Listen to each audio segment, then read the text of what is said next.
미국 권력 서열 3위인 낸시 펠로시 하원 의장이 중국의 반발에도 대만행을 강행했습니다. 전략 경쟁 중인 미중 관계 악화가 불가피할 걸로 보이는데요.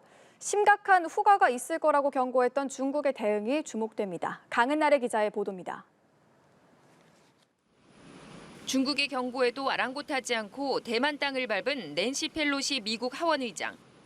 대만을 자국 영토로 간주하는 중국의 반발에도 대만 방문을 강행한 건 같은 당 소속인 조 바이든 대통령의 의지가 반영된 것으로 풀이됩니다. 군사안보적 차원뿐 아니라 반도체 등 기술 패권 경쟁 차원에서도 대만이 중요하기 때문입니다.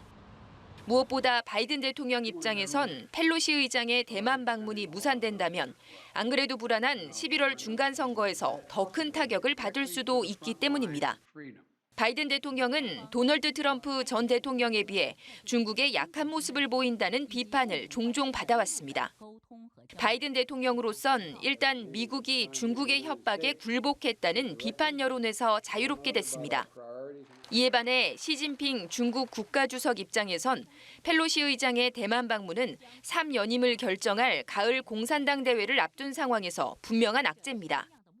뉴욕타임즈는 최근 시 주석은 대만 통일이 자신의 통치에서 주요 목표임을 어느 전임자보다 분명히 했다며 특히 대만 문제에서 강인하다는 이미지를 보이고 싶어 한다고 전했습니다. 시 주석은 지난달 28일 바이든 대통령과의 통화에서 대만 문제를 놓고 불장난하면 불에 타 죽는다는 표현을 쓰기도 했습니다. 중국 외교부 대변인은 아예 내정 간섭이라고 규정하고 심각한 후과가 있을 것이라고 경고했습니다. 我们要再次正告美方，中方正严阵以待，中国人民解放军绝不会坐视不管。 이 때문에 중국이 군사적 요소를 포함해 전례 없는 수위의 대응 카드를 꺼내들 수 있다는 관측이 나옵니다.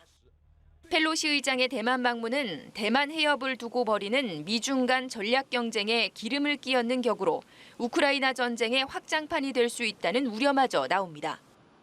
다만 1997년 뉴트 깅그리치 전 하원 의장의 대만 방문 시 중국 외교부가 비판 성명을 내는 선에서 그친 것처럼 일촉즉발의 긴장이 실제 충돌로 이어질 가능성은 적다는 분석도 있습니다. 연합뉴스 TV 강은나래입니다.